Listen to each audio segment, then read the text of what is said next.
Hey, I am finally getting ready to make my keto cornbread in preps for my keto dressing for Thanksgiving. So I'm trying out the keto cornbread now that I will then make dressing with. I've got a little bit of leftover rotisserie chicken that I'll cut up the half that's left. See, half's gone, half left. So I'll take this half off of the carcass, use this with my dressing.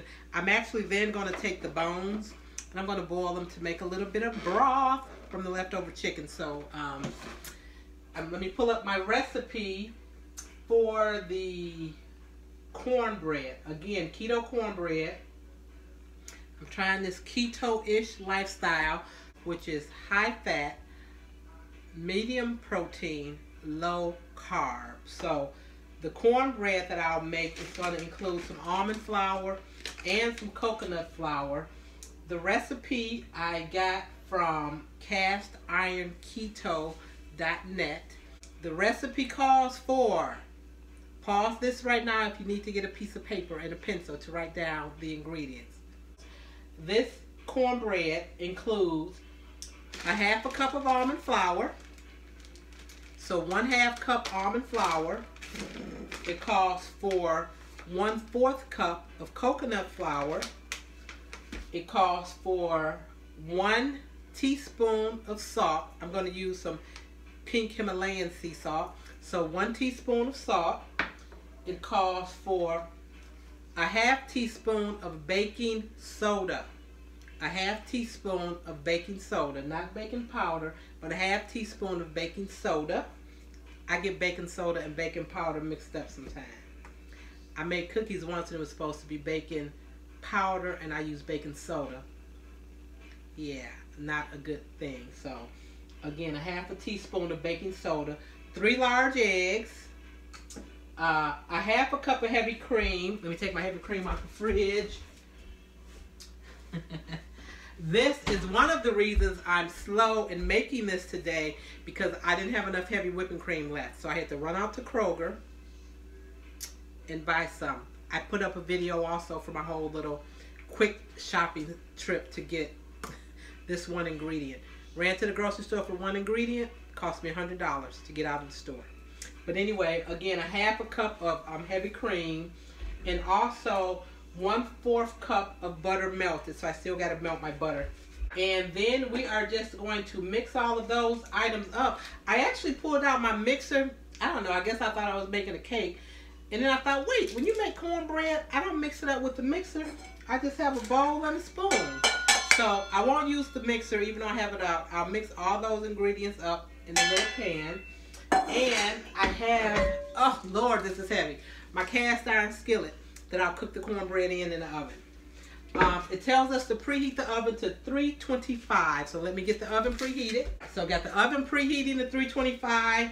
Got these ingredients ready. I'm going to get all this mixed up and then I will be ready to get started.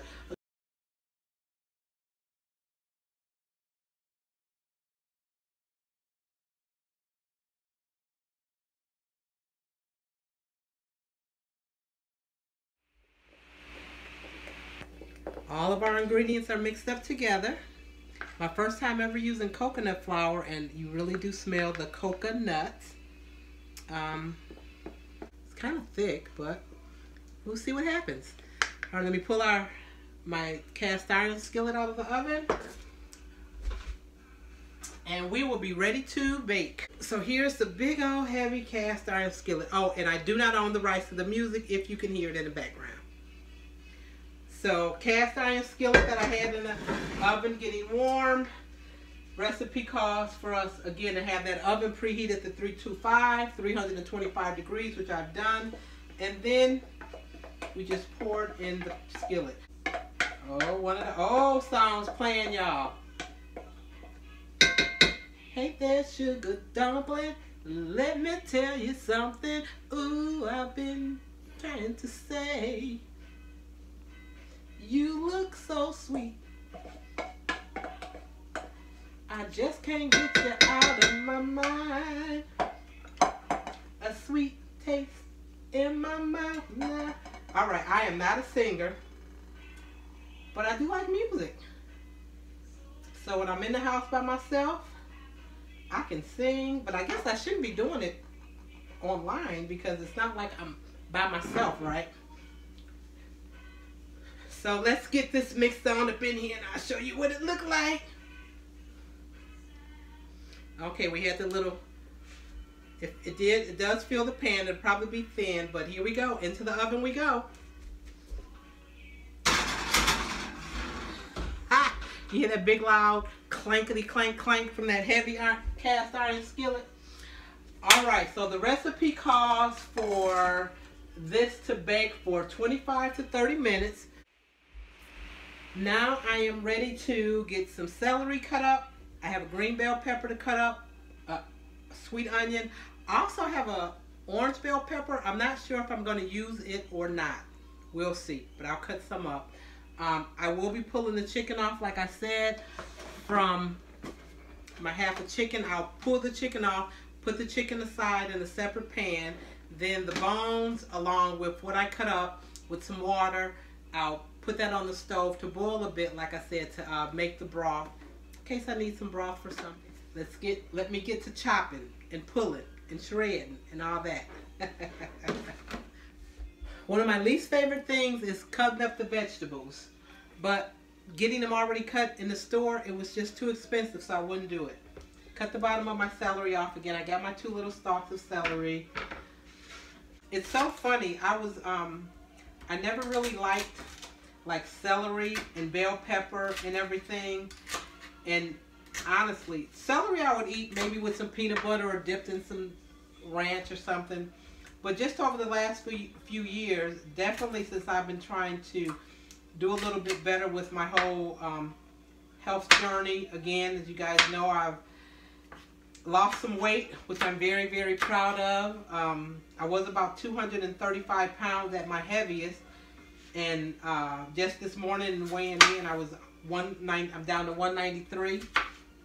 So happy about that. But again, just within the last few years with, you know, becoming a brand ambassador with my It Work product line, as well as adopting to some keto-ish ways, that's what has helped me tremendously. So I have now begun eating a little bit more. Again, I'll do more with veggies. I'll eat some veggies that I normally didn't eat. Brussels sprouts has become one of my favorites, as well as cauliflower. And the cauliflower, that being more so because I'm not eating carbs really at all. If I'm doing anything, it's very little. I was at an event the other night, and there was a nice chocolate dessert that I did eat and enjoy. But again, I have definitely cut back on the carbs and the sugar. I used to love potato chips. Oh my goodness. I was never really a sweet person like cakes and cookies, but potato chips and popcorn, oh my goodness, those were my weaknesses. I think this amount of celery that I have right here is really more than enough for me. Let me cut up a little bit of my bell pepper. That has never been a big hard thing for me to do, the sweets. I know for some people that's what they struggle with, but it's funny now that I'm keto-ish. Again, I don't commit to being full keto just because I guess I don't track my macros and nutrients and all that the way some people do. I do, again, watch my carbs that I intake. I drink keto coffee every other day. I use keto creamer. I use other things to help me on the health and wellness journey. Definitely have cut back on the carbs that I'm eating. More fruits, more veggies, more avocado. I wasn't a big avocado person before. Love, love, love avocado now.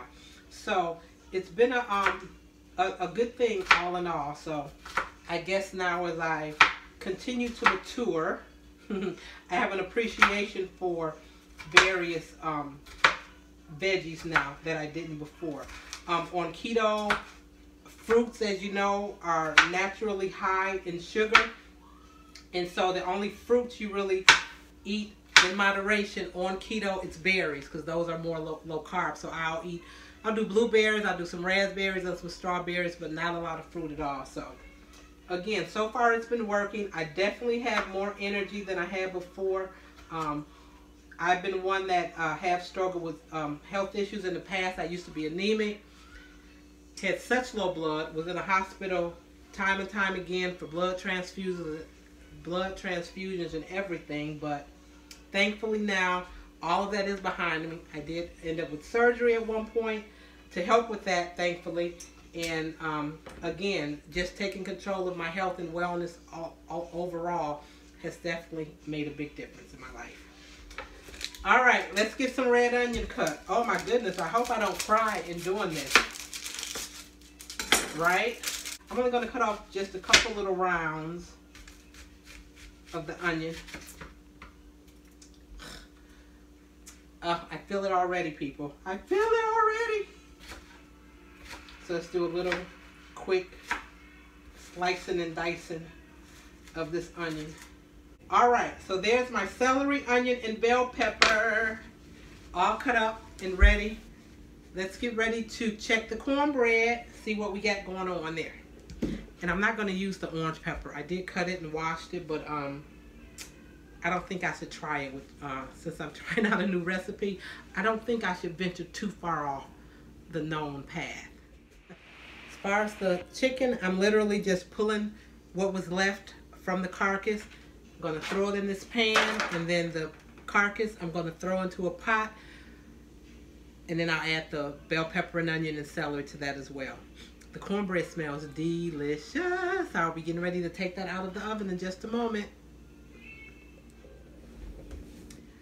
All right, here's the cornbread. Nice golden brown. I'm going to let it cool and add the other things to it. So we'll wait a few minutes for that to cool and we will continue. Alrighty, as the cornbread is cooling and I've chopped up the chicken, so chicken chopped up and ready. I put a little bit of bacon grease in the pot that I'm going to add the water to make the broth, but I want to sear or saute the little veggies a little bit first. So again, I have a little bit of bacon grease in here. And I'm putting the onion, the bell pepper, and the celery in. So I'm going to let this get a little bit of a sear on it. Of course, it smells great with the bacon grease. Turn it down to low. So get that turned down to low.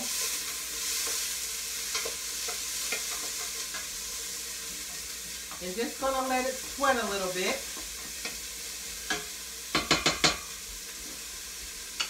I'm going to add a little bit of salt over it also, just for a little seasoning, even though I did use the bacon grease. So I'm going to add a little bit of salt to that. And I think I'll put just a little bit of black pepper also. Black pepper makes everything better, right?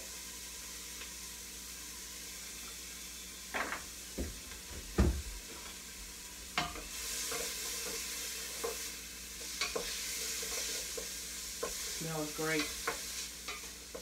Smells great already. Gonna let that just saute a tiny bit more. And then literally, I'm going to throw in the leftover carcass from the chicken. Add probably about, I think I'll add about 2 cups of water to it. Yeah, I'll measure out 2 cups of water. I'll add that into it. I'll probably throw in a couple chicken bouillons also.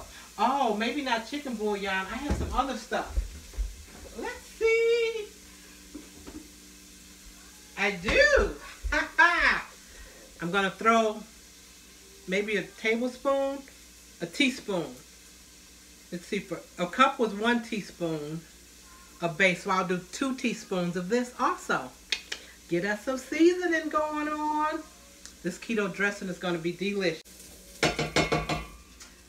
Okay, I got my 2 cups of water. We'll pour in slowly.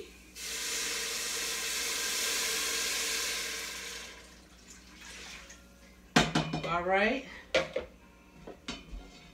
my Tones chicken base, 2 teaspoons. There's 1. There's 2. And then, as I said, literally just gonna dump the whole bit of bones in there, along with that leftover fat.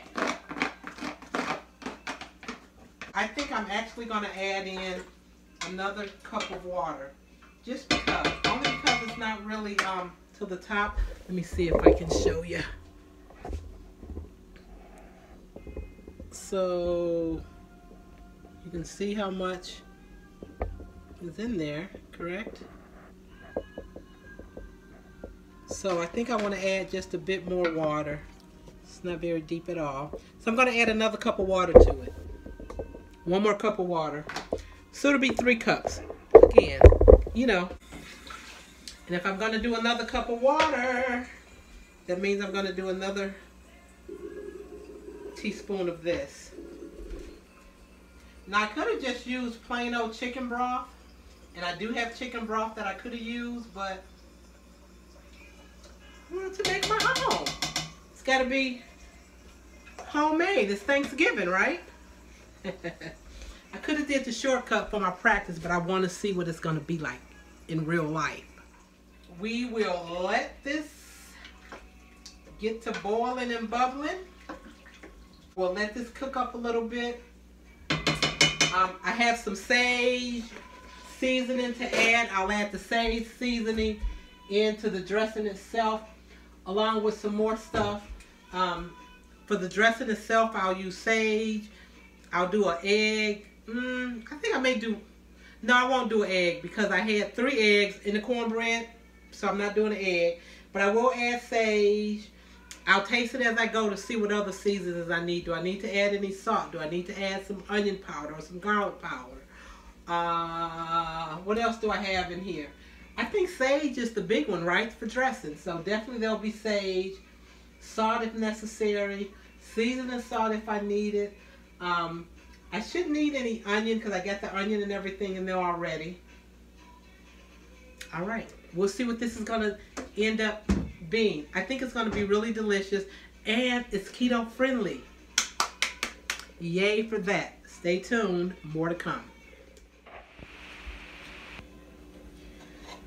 Wanted to start messing with the cornbread a little bit, and I'm not a big bread eater at all, but wanted to see what it looked like. Okay, the color is literally almond color. Gosh, hopefully you can see that. I'm not sure how good you can. But that's the cornbread. I just want to taste a little piece of it.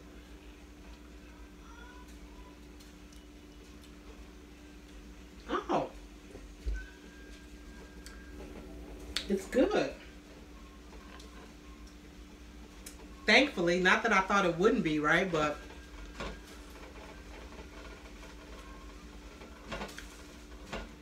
okay. It's good. Definitely would not add another egg because for me, I think I can taste the egg.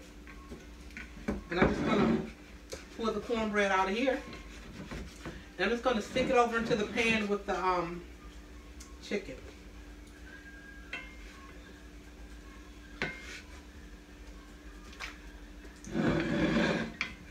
See what we end up with, people. I'm surprised. I thought it would be a little bit, I don't know what I was expecting. Again, definitely not the corn taste. Show you how it wasn't very thick at all because I probably used a bigger skillet. But definitely cornbread consistency, and it's tasty. So hopefully you can see if I'm attempting to crumble it. Okay. Couple little pieces left in here. It wasn't cooled down all the way, but I was ready to get this skillet cleaned up while I'm waiting for the broth to finish boiling. So, I'm gonna get it crumbled as the broth gets ready. mix this in and see. This is going to be like a whole pan. So I'm praying it turns out well. And if it does, this is going into the freezer for Thanksgiving dinner. We're not big dressing people at all, and it's not going to be a whole lot of us here. So this one pan will be more than enough. Let me show you what we're looking at so far. So yeah, you see the short aluminum pan, and it will be more than enough. So fingers crossed that it all turns out well. Broth is boiling fine over there. Once that's done, I'll be pouring it into the dressing mix and we'll get things going. So I'm going to sprinkle a little sage in over, make sure it was coming out, over the Keto Cornbread Dressing. Keto Cornbread, it's not dressing yet, and the chicken. Sage, I believe, is what gives the dressing the flavor. I'm going to put a little bit of garlic powder. And even though I have fresh onion in with the broth, I'm going to put a little onion powder in also. Okay. I did cut the broth off already. It's still bubbling right now. I think I'm going to attempt to pour some over anyway and just see how we're doing liquid-wise. There's the onion and the pepper and the bell pepper as well going in here. Even got a little chicken bone. And that was all of that. If I end up, so I can say if I end up needing more, I'll put more in here, but let me show it to you before I start stirring. Looks like more than enough liquid, so I shouldn't need any more at all. Ooh, this smells really good. I'm going to throw in another notch of butter though. I will do that.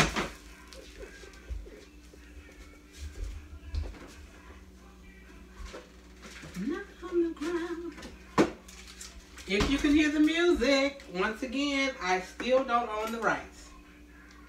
So I'm going to put about, a 1/4 tablespoon of butter. A little bit more than a 1/4 tablespoon of butter in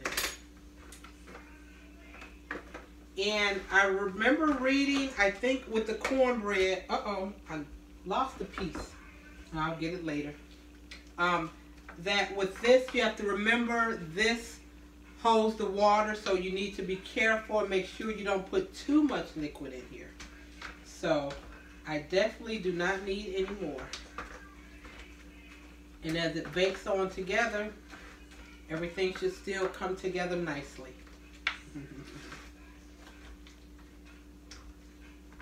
Mix it on in. I'm waiting for the butter to melt on in here.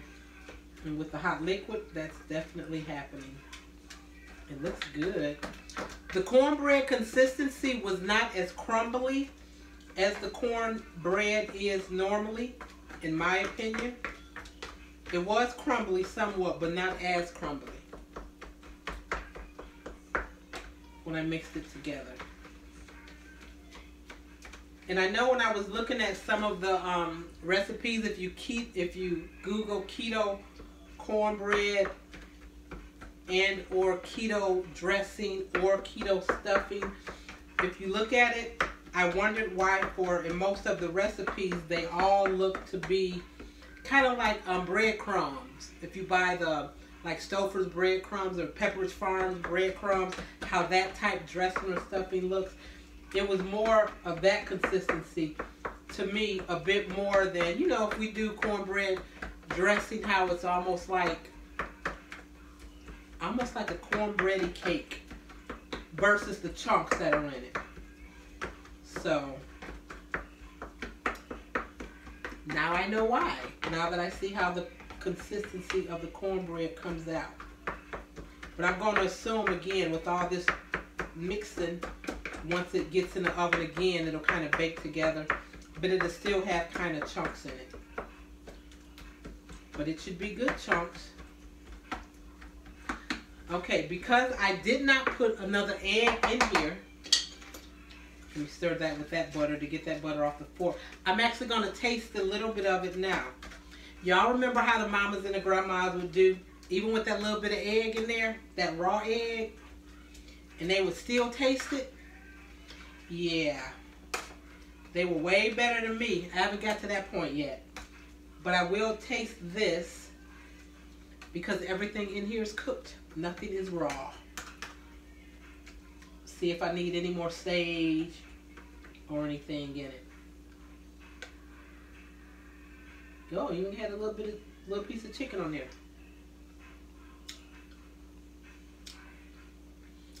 That's going to be good. I am going to put a bit more sage in it though. I don't need any more salt. I don't know, maybe a little pepper. I have the sage coming out on the short end. Let's get it out on the big end. Oh, see, it's even coming out a little over there.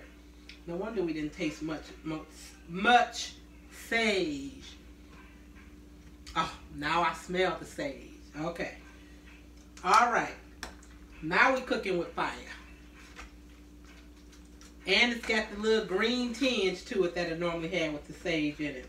Oh yeah, I definitely smell it. So not much sage was coming out from that other side. I am pretty sure we're going to be fine. I'm excited and proud of myself for my first time.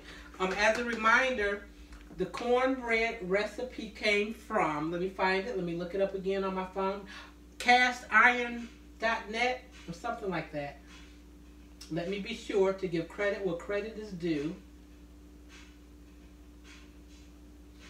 The recipe for the cornbread was from castironketo.net. So that's castironketo.net. And again, that was the recipe for the keto cornbread. So that is what I used as the base for making my dressing. And the dressing itself was, you know, my own recipe and putting stuff together with the onion and the celery and the bell pepper and the chicken and making up my own little broth and cutting up the leftover rotisserie chicken. So that is what we have. I am going to put this dressing in the oven and let it bake for about probably 30 to 45 minutes. Let it get a good little set on it. And we're going to be good to go. The more mixing and squeezing down I was doing, it looks even more like a nice little pan of dressing. Can you see that? Yes, it definitely looks like what Mama would have made. See? Alrighty. Let me do one more little taste before going in, since I did add additional sage.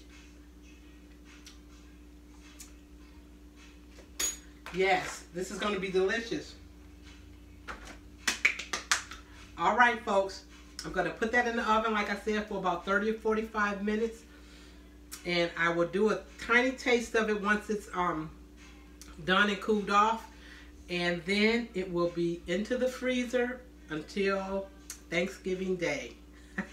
I'll be back to show you the finished product. And I almost forgot to tell you, I am going to bake the dressing. The oven will be set at 400 degrees. And like I said, that's probably going to leave it in there for about 45 minutes. I'll look at it after 30 minutes and then we'll see what it's looking like. So, fresh out of the oven. Literally, fresh out of the oven. Smells delicious. It's definitely moist. It's definitely, see how I moved it, so see how it still moved. Oh yeah, and there's some liquid at the side. So definitely moist. So the almond flour and coconut flour cornbread doesn't absorb the liquid as much as the cornbread dressing does. So I'm going to let this cool just a bit. It smells delicious though. And you saw what it looked like. Let me try to pick it up again. You saw what it looked like. So I'm going to let it cool just a bit. And I'll take a little bit out and do a taste test.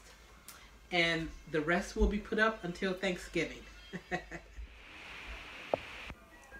Okay, I got a little spoonful from the corner. And again, had my chicken and everything in it. Again, I'm definitely gonna keep it for Thanksgiving. But if you see, I don't have a lot of bell pepper and stuff in it, so I may cut up a little bit more bell pepper and celery, and add to what I'll do for Thursday, because it's definitely moist. So let's do a little taste test of it all. And like I said, it's not as, you know how the regular dressing is kind of thick and how it sticks together? You don't have that so much with this. And that answers the questions for, again, if you Google keto stuffing or keto dressing, you'll see what I mean. But it smells delicious, like regular old dressing.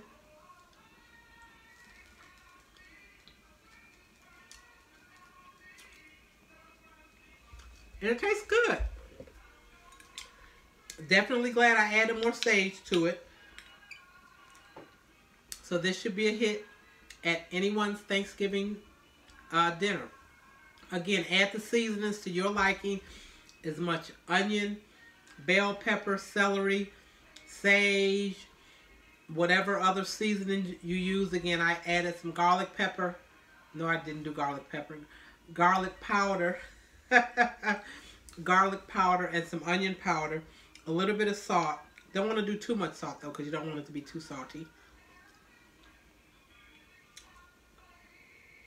If you use the broth from your turkey, of course, that's going to be delicious. I used the broth from my chicken, which turned out fine.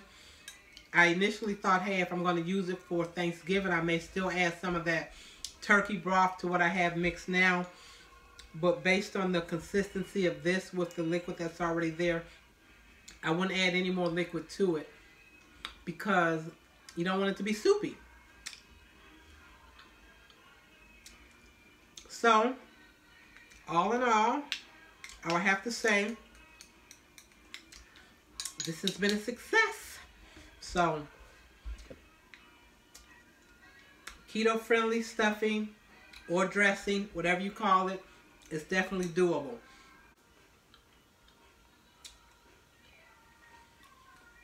You know how after food sits and the seasoning sets in, how it's even better?